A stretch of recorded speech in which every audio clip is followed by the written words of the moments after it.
buenas tardes, mi nombre es Daniela, estamos en la rodadora en la exhibición La Tormenta.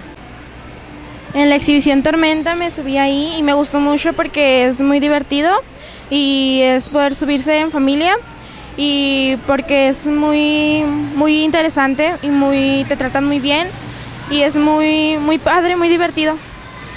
Hola, buenas tardes, ¿cuál es tu nombre? Buenas tardes, mi nombre es Mari. ¿Qué es lo que más te gustó de aquí? La exhibición de La Tormenta me gusta mucho. ¿Sí es Tormenta? ¿Por qué?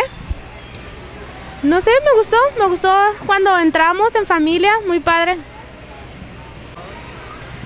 Reportó para las noticias Daniela.